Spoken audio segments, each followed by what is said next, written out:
din sila. At isa nga dito si Win Gatchalian na inendorso ni Vice President Sara Duterte nung tumakbo itong senador. So ito nga ibinansagan din na pang number 4 sa mga mangga. Oo, dumadami na sila no? Oo, nakakabuo na sila ng isang grupo. At ayun na nga, grabe ang bakbakan po nga kahapon dahil dito sa impeachment laban kay Vice President Sara Duterte. Pero ako po, goods din po yun na ibalik yun doon. Dahil para sila din naman ng talagang wait lang palakpakan po natin si Alan Peter Cayetano. Sobrang galing. Grabe. Iba talaga utak, iba talaga ang galing ni Senator Alan Peter Cayetano. Dito natin talaga siya napakinabangan. Tsaka matagal-tagal din kasing hindi kumibo ito. Hindi ito nag-react sa mga issue ng mga Duterte. Siguro ilan lang, hindi siya masyadong nagre-react. So ngayon ipinakita niya yung suporta niya para kay Vice President Sara Duterte. Pero ang ganda po, ang galing ng talagang ang napakatalino ito ni Senator Alan Peter Cayetano. Kaya yung about kay Robin, kay Bato, siguro sa susunod na yun yung muntik silang magkasuntukan. So ano nga ba ang dahilan? Gagawa natin ang bukod na video. Samantalang dito muna tayo sa unang umiyak. Ayan si Chihuahua ang unang umiyak. Sila Franz Castro kaya? Nagrarally kaya walang interview. Nagrarally. So dito, ito na naman sa as usual, sasabihin na naman nila to na paglabag na naman sa batas. Itong ginawa ng Senado, anak ng teteng, hindi kayo na. Tayo na kapag kayo yung gagawa ng katarantaduhan, okay lang sa batas. Kapag iba ang gumawa ng nasa tama naman yung kanilang ginawa, sasabihin nyo labag sa batas. Tigil-tigilan mo nga kami, Chihuahua. Ewan ko, ba't nanalo pa to, no? Oo, ba't nanalo pa to dun sa iba talaga kapag malakas ang kapit mo Okay, panoorin natin. Ito po yung maliwanag na paglabag. Wow. Sa ligang patas. Dahil wala naman po sa mandato ng mga senador ang mag-file at mag-desisyon sa ganitong klaseng mga motion. Walang karapatan na mag-desisyon? Ano kayo? Kayo lang ang meron? Mas mataas kayo sa Senado? Katarantaduhan. Anak ng teteng, ginawa mo naman tanga yung ginawa mo naman tanga ka Ginawa mo naman kasing boplak mo yung mga senador, Chua. Kapag kayo pwede, pag sila bawal. Ang galing, no? In fact, ito po ay gawain dapat ng defense, ng abogado, ng defense. Kaya nga po, parang lumalabas po dito sila na rin ang nag-aabogado sa ating Vice Presidente. How do you feel about that? Nakakalungkot dahil maliwanag naman po sa rules on impeachment na sila rin mismo ang gumawa na dapat sila ay aakto na impartial o neutral. Pero ngayon po parang hinaharang po nila ang demokrasya dito sa... Totoo lang ngayon, alam mo yung demokrasya. Alam mo ngayon yung demokrasya. Ngayon, alam na nila kung ano yung demokrasya. Ang galing, no? Ang galing. Kapag talagang hindi pumapabor sa inyo ang pagkakataon, sasabihin nyo, labag sa konstitusyon, labag sa demokrasya, binali ang batas. Pero kapag kayo yung gumagawa kapag sa inyo pumapabor, yung pagkakataon, okay lang, walang paglabag sa batas. Walang pagsira sa konstitusyon, walang pagsira sa demokrasya. Ang galing, palakpakan ng mga kupal na to. Hindi, dapat pala kupal.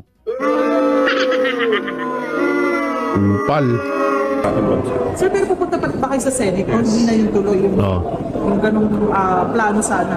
Sa ngayon, hindi pa po namin napag-uusapan kung ano ang aming susunod na mga hakbang. Will you bring this to Senate, sa Supreme Court? Is there a grave abuse of discretion? wala pa po kaming napag-uusapan. Ngayon pa lang po kami makikita-kita at pag-uusap. Siyempre, additional meeting yan. Kaso ang kawawa dito, eto siyempre kakagising ko lang. Ayan na naman yung panaginip. Ang malupit dito, parang sa panaginip ko, magkakaroon na naman ng additional na tigwa 150. Diba, nung nakaraan, marami naman nagsabi niya, hindi lang naman ako, na magkakaroon ng tig 150 million sa kada congressman. Panaginip ko lang naman yun, pero yung iba, sinasabi talaga nila yan. So ngayon, parang mag-additional, naku po, ubus na naman ng pera natin yan. Wala na naman na tiba na naman. Ito alam nyo ito. Kung sakali man na totoo yung 150 million sa mga congressman, alam nyo mas pabor sa kanila to. Kasi additional talent fee. may talent fee pa kayo Kung ano mga susunod hakbang na gagawin po ng House. Ang punto ni Senator Bato, may problema sa internal rules. Nung nilabag nyo daw yung 1 year ban, 4 na impeachment complaint. Kinukuha niya daw yung 3 complaints. Alam po ninyo, dapat na nagpo-question yan yung defense, hindi po yung senator judge. Pangalawa, meron po tayong tinatawag na presumption of regularity. Wow, alam mo pala yun Kung makikita po ninyo, ito po ay naisaad na may precedent na po tayo dyan sa mga dating kaso po ng impeachment at ito po yung sinabi walang iba po kundi si Senate President Juan Ponce Enrile. Kasi ninindigan kayo, sir, na walang mali sa proseso ng pag-send. Wala pong mali. Lahat po ng nasa rules Pag sa kanila, walang mali no? ay sinunod po namin. Constitutionally sound, not Yes, wala po. Oo. Bakit daw nagtagal, sir? Yun yung tinatanong nila. Well, unang-una hindi naman po nagtagal dahil pumasok naman po sa 10 session day period. Kita mo, sinungaling ka. Anong hindi nagtagal? Halos magti 3 months na nakatenga yan sa inyo. Tapos nung idinala nyo yan sa Senado, tsaka nyo sila minadali. Diba? So, ibig sabihin, wala sa proseso. Kasi nga, yan ay isang diversional tactic na kapag nasa alanganin ng kondisyon yung mga bossing nyo, tsaka nyo yan gagawin yung impeachment laban kay Vice President Sara Duterte. Tigilan nyo kami. So, kaya nga po ito po mga usapin na to, dapat dati pa po yan tinanong. In fact, nag-file na po ng petition yung depensa. So, wala pa po kaming natatanggap o ang impeachment court ng TRO regarding po dito. Bakit po sila nagdidesisyon po dito? Sir, anong kahihinatnan nito? Shoutout sa mga 18 na senador na pumayag na ibalik sa Congress ang issue ng impeachment. So may tinatanong si Jewel Chihuahua na kung bakit daw pinakailaman nyo, bakit daw parang tinatawag dito, lumabag daw kayo sa batas. So sagutin niyo mga senador. Ito pa naman si Joel Chua, ang pinakamatalinong attorney sa kasaysayan ng Pilipinas. At pinakamagaling na congressman sa kasaysayan ng Pilipinas, walang makakatalo dyan. Kahit si Speaker Martin Romualdez nasa kalingkingan lamang ng kanyang tuhod yan. Kalingkingan ng tuhod. Itong impeachment complaint. Sa ngayon na kami naninindigan na ito ay nandiyan pa rin at tuloy pa rin. Mamaya po, pag-usapan po. Nandyan naman yun. Hindi naman nawala yun nandyan pa rin. Hindi naman nawala yun. Nawala ba? Ibinalik nga ni isa inyo. Hindi kasi ganito yung mga banateros, no? Kaya ibinalik yun ng Senado kasi nga wala sa proseso, wala sa ayos na proseso yung ginawa nilang impeachment laban kay Vice President Sara Duterte. At pangalawa, napakahina po ng kanilang ebidensya na ibinabato para i-impeach si Vice President Sara Duterte. So ngayon, wala namang kasalanan dito ang Senado kasi ibinalik sa kanila, at doon, iayos nila yung proseso at babalik naman din ulit yun sa Senado. So magkakaroon ulit ng pangalawang trial dyan, mapatungkol dyan sa impeachment. Kung hindi ako nagkakamali. Ulitin ko, kung hindi ako nagkakamali. Ngayon, so andyan naman yung impeachment. So kagaya ng sinabi ni Romualdez, tapos na yung trabaho ng Senado. So back to you. Ang galing ng Senado, no, ibinalik, isinampal kay Martin Romualdez yung sinabi niya kamakailan lang na dugay daw, katugay, dugay daw, dugay. na tapos na daw trabaho nila, so gampanan na lang daw ng Senado yung trabaho nila. So ngayon, back to you. So ngayon, tapos na ang trabaho ng senador, ng mga senador, gampanan nyo ulit yung trabaho nyo. Ay, naku po, no. Oh, grabe na talaga. Samantalang dito tayo, wait lang ha. Ano ba to? Tingnan ko nga to. Eto. Oo, ay dito ba yan? Ito yung mahirap dito. Ito yung mahirap dito. Kagaya, malapit sa issue ng BICAM report. No, kasi ang sa BICAM report, ang idinidiin doon yung mga tinatawag na parang empleyado doon sa mga gumawa nung BICAM report na yon. So dito naman, dahil hindi nila ma-impeach si Vice President Sara Duterte, ang tututukan naman ng administrasyon ngayon ay yung mga empleyado. Anong kinalaman ng mga empleyado? Ito yung mahirap sa atin eh. No, alam nila na ito yung kahinaan ng mga Duterte. Alam nila yan, ito yung kahinaan ng mga Duterte na ang ugali ng mga Duterte, ayaw nilang may madamay ng mga inosente. Okay na sila yung balahurain mo, okay na sa kanila na sila yung siraan mo, pero wag lang yung mga taong ginagampanan lamang yung kanilang trabaho. Kagaya ho nito, yung mga tauhan ng Office of the Vice President. Basahin po natin ha.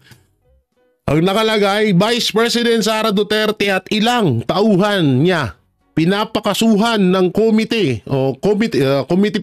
Bisaya, Kamandong, ng komite ng Kamara kaugnay sa issue. Ano ba yung issue na yun, no? So, ito ay back to normal na naman tayo at bumalik na naman ng Kamara sa usapang confidential fund.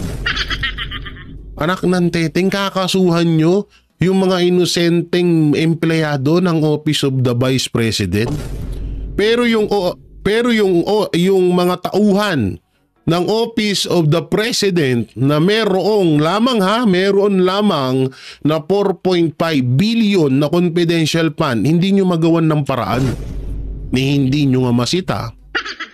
Diba? Parang napaka-unfair naman ito. Sige, ganito. Kung talagang may paglabag or may questionable dyan sa confidential fund ni Vice President Sara Duterte at kakasuhan nyo yung mga tauhan, edi dapat ganun din sa Office of the President.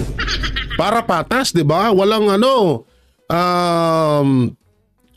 hindi ka may tuturing na one-sided.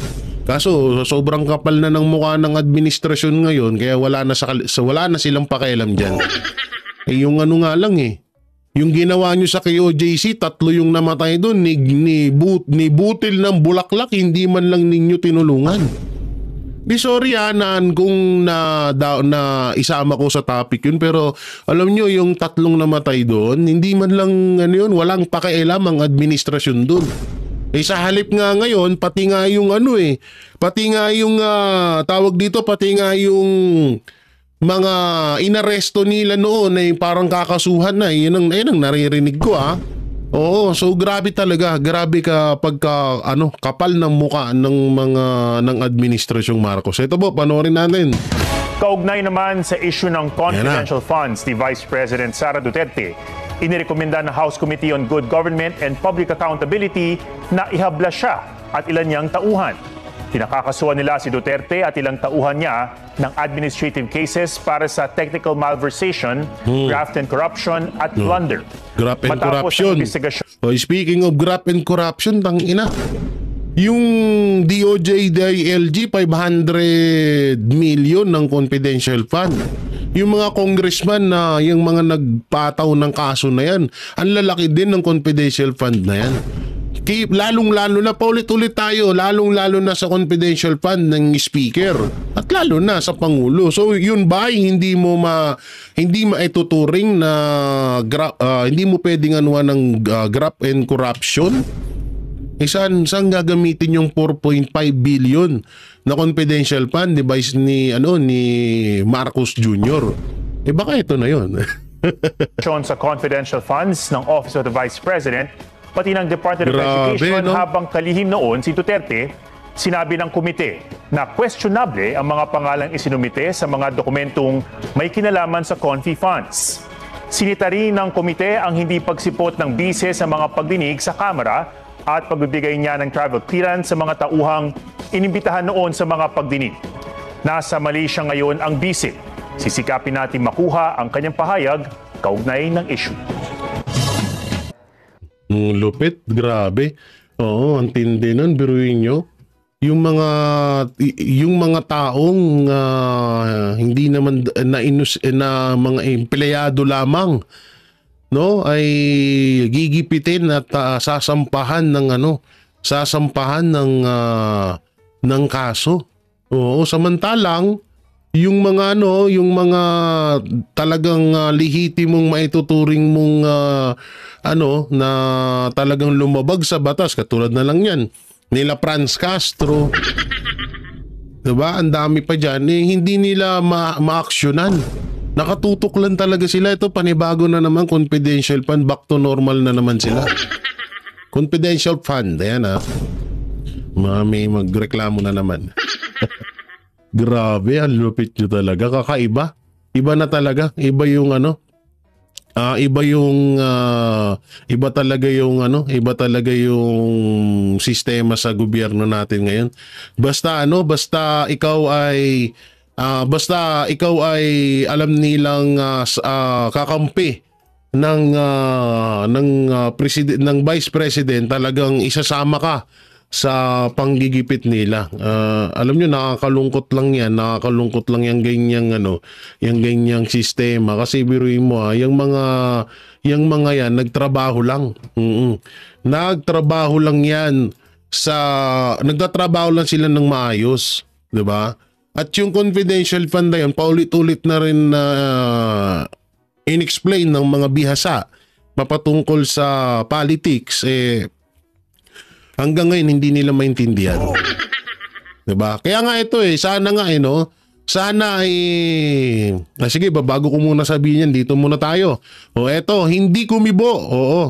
Eto, ex-Depen Chief Gonzales Marcos Jr. walang ginagawa para ayusin ng WPS issue. Yan, panoorin natin to. Malinaw na posisyon. Ganito inilarawan ng dating kalihim ng Department of National Defense na si Norberto Gonzales, si Pangulong Ferdinand Bongbong Marcos Jr. patungkol sa tumitinding tensyon sa South China Sea. Samantala, may payo rin si Gonzales sa Kongreso. Kung ano ito, ating alamin sa balitang ihahatid ni Almar Forzuelo. Ang issue sa mga pinag-aagawang teritoryo sa South China Sea ay isang komplikado at sensitibong usapin na may kinalaman sa karapatan at soberanya ng Pilipinas. Ibig sabihin, kinakailangan itong pagtuunan ng seryosong atensyon ng mga mataas na opisyal ng bansa, lalo na ang Pangulo, dahil sa ilalim ng saligang batas, ang Presidente ang Chief Architect ng Foreign Policy. Pero ayon kay Norberto Gonzales, dating kalihim ng Department of National Defense, sa eksklusibong panayam ng SMNI News, kaya lalong umiinit ang tensyon ay dahil halos wala umanong ginagawa si Pangulong Ferdinand Marcos Jr. upang ayusin ang problema. Hindi balinaw ang posisyon ng presidente natin. Tingin pa nga halos hindi sa kumitigot sa issue na yan. Kaya kung presidente ang titingnan natin, hindi malinaw kung anong direksyon natin tungkol sa China. Maliban dito, binigyan din ni Gonzales na base sa 1987 Constitution ng Pilipinas, malinaw na dapat isinusulong ng Pangulo ang isang independent foreign policy. Pero ang problema, ayon sa kanya, wala umanong matibay na paninindigan ng kasalukuyang administrasyon sa usaping ito. Wala na yun ang mahirap Walang posisyon ng ating Pangulo. Matatanda ang gumulong sa Kongreso ang investigasyon sa umano'y fake news tungkol sa South China Sea na inalmahan ng political analyst na si Professor Ana Malinduguy. Ayon sa kanya, mas nararapat ipaubaya ang isyong ito sa Department of Foreign Affairs dahil ito raw ay may sapat na kakayahan at kaalaman sa diplomasya. Kaugnay nito, may payo si Gonzales sa Kongreso upang matamo ang respeto hindi lang mula sa China kundi sa buong mundo. Ay dapat importante yan. Kasi makakatulong ng malaki yan sa pakikipag-ugnayan natin sa China. Makakatulong ng mabuti kung hihingin tayo ng tungkol sa larangan ng depensa sa tulong sa mga iba't ibang bansa. Kasi kailangan may respeto sa atin Ako naniniwala na kapag sinimula natin sa kaya ng ating mga kabataan, ay gaganda ang image natin sa daigdig. Yun na nga, no? Na, paano magkakaroon ng respeto ang China sa Pangulo ng bansang Pilipinas kung tayo mismo nga di natin siya nire-respeto.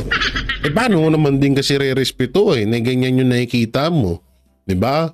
Awang-awa nga kami, awang-awa nga ako sa mga mangingisda dyan dahil sila talaga yung naapektuhan dyan. Yun ang hindi nakikita ng Administrasyong Marcos. Kasi yung West Philippine Sea na yan, yung WPS issue na yan, talagang sumisentro yan ay isang, isa sa mga diversional tactic nila or propaganda laban sa mga Duterte. Kaya yung sinasabing ayusin or aksyonan ng gobyerno, hindi nila gagawin yan kasi nga ginagamit lang nila yan para ipangbato sa mga Duterte. O pustahan tayo, bukas sa Makalawa, meron na namang issue mapatungkol dyan, lalo't na dismiss na yung impeachment or ibinalik na ng Senado ang impeachment doon sa Kamara. Diba? So ngayon nga, nabuhay na naman nga yung confidential fund Pati nga yung mga tauhan, kakasuhan na. So lahat ng yan ay isang propaganda lamang ng administrasyon laban sa mga Duterte. Gusto nila yan Yan talaga din yung kanilang strategy na wag silang maubusan ng pang-diversion sa totoong issue na nangyayari sa Pilipinas. So yung WPS na yan, ang talagang lubos na naapektuhan dyan ay yung mga kababayan natin na mga mangingisda. Sila talaga yung lubos na naapektuhan yan at talagang naghihirap sila ngayon at may naman tayo dyan, may ebidensya naman, di ba? Nasunog nga yung mga congressman doon. Hinimok nila yung mga mangingisda, pinatawag nila. Akala nila, babaliktad o akala nila ilalaglag ang mga Duterte pero doon sila nagulat. Kung sino po yung mga nakapanood dyan. Nagulat yung mga congressman na nagsalita, yung isang mangingisda na nung panahon ni Pangulong Duterte, malaya po kaming nangingisda dyan. Malaya po kaming nakakapang hanap buhay dyan. Pero ngayon, nung panahon ni Marcos Jr., doon na nagkaleche-leche. Na tipong nandun pa lang kami sa kalagitnaan, tinataboy na kami ng mga Chino, ng mga Chinese, diba? So doon, masakit sa part natin yon na ginaganon yung mga kababayan natin. Paano naman kasi? Unang-una, imbis na makisama or imbis, katulad lang, kasi kadalasan talaga utak talaga gagamitin mo pagdating sa mga ganitong issue. Hindi puro pride tsaka tapang lang. Alam naman natin na matapang ang mga Duterte. Alam natin na sobrang buo ang loob ni Pangulong Rodrigo Roa Duterte. Pero ang ginawa niya dyan ay ginamitan niya kasi talaga ng utak. Pinakisamahan niya ang China, kinaibigan niya para yung mga kababayan natin, para yung mga kababayan natin ay malayang makapangisda diyan sa WPS na yan. Diyan sa West Philippine Sea. Diba? So yung ginawa, pero hindi porket na nakisama ay ibig sabihin na may binenta. Hindi ganun Walang ganun. Walang usapang ganun na porket nakisama si Pangulong Duterte may binenta na.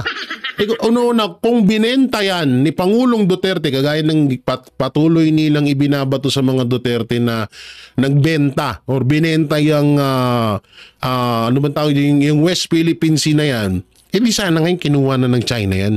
Wala tayong palag doon kapag ginera tayo ng hindi sa pangmamaliit hindi sa pangmamaliit sa bansa natin, pero sa laki ng China, isa yan sa mga kinakatakutang bansa sa buong mundo. Kaya kung talagang binenta ni Pangulong Duterte yan, hindi sana kinuha na ng China yan.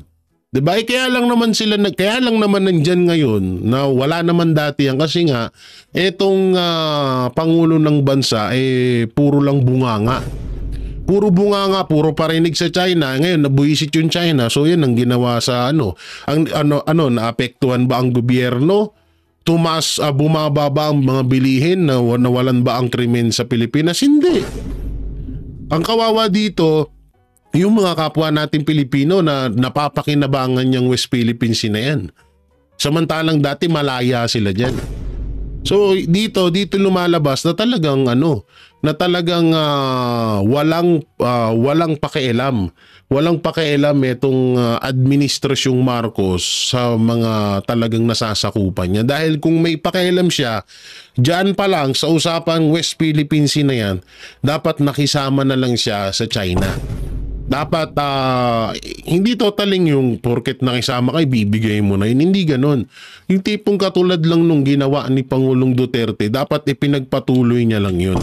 Kasi kung may dapat ba tayong isipin na naguda sa bansa, unang-una, yung issue na yung West Philippine Sea na yan, sa mga Aquino pa. Diba? So, talagang may, diba, na balita pa nga yung about kay Trillanes. Yung binisto siya ni Enrile, kung matatandaan nyo. O binisto siya ni Enrile na ba't ka nakikipagkita sa China? Sino ang na bakit ikaw? Anong mo doon? Anong papel mo doon? So sinabi ni Aquino na ako ang nagmando na kausapin ni Trillanes yung na yan, so China na yan. So doon pa lang, panahon pa lang ng administrasyong Aquino ni Noynoy Aquino, talagang may nangyayari ng kababalagan. Tapos nung naging administrasyong Duterte na, ang ginawa ng administrasyong Duterte, sumabay lang sila sa agos pero walang tinatawag na binenta or ibinigay yung West Philippine Sea na yan. Diba? So ganun ho yun, no? So mabalik naman ho tayo doon sa impeachment kay Vice President Sara Duterte doon sa issue ng confidential fund at kinasuhan nga yung mga empleyado doon. Alam nyo, siguro ngayon na siguro yung pagkakataon para ilabas ni Vice President Sara Duterte yung tinatawag na white envelope at yung video record na tumawag sa kanya si Lisa Araneta Marcos. Pagkakataon na yun. Kasi na to grabe na ultimong yung mga inosenteng tao ginigipit na. No, hindi na involved na pati yung mga simpleng mga ordinaryong empleyado lamang ng Office of the Vice President. So ako siguro mas maganda siguro na samahan niyo po ako na kumbinsihin si Vice President Sara Duterte na dapat niya nang ilabas yung ebidensya na pinangahawakan niya kay Lisa Araneta Marcos na talagang yun dapat ang ilabas niya, yung tinatawag na white envelope, at may video nga doon at may tao pa na involved doon. Kasi sa panahon ngayon na katulad niyan, alam naman natin ng strategy ng administrasyon na gigipitin yung mga miyembro or yung mga empleyado at yung mga nakapalibot kay Vice President Sara Duterte para nga magipit. Kasi ang purpose naman nito, ito halimbawa, pag kinasuhan, pag natuloy ang kaso na yan, talagang maisampa yan o nakasampa na nga ata Ang papalabasin dyan ng Congress, kasalanan niya ni Vice President Sara Duterte. Bakit kayo nakasuhan? Ba't namin kayo kinasuhan? Kasalanan niya ni Vice President Sara Duterte. Ganun yung papalabasin nila dyan. Nakasalanan ni Vice President Sara Duterte, ba't nakasuhan yung mga empleyado ng Office of the Vice President? Lang kasi alam nyo, kaya Congress hindi nyo kami masisisi bakit namin kayo nababanatan ng mga vlogger, kasi kayo one-sided. Kung talagang target nyo ang mga confidential fund na yan na talagang may bawal dyan, bakit kay Vice President Sara Duterte lang? Bakit hindi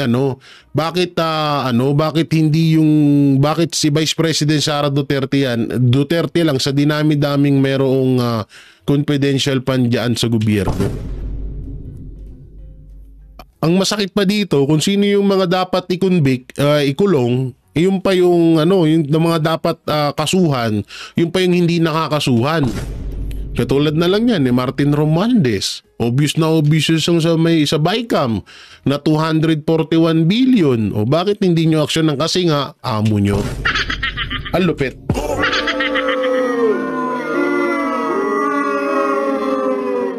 So yan mga banateros, mga kabiyaya, kayo po ba ay pabor ng ilabas ni Vice President Sara Duterte yung white envelope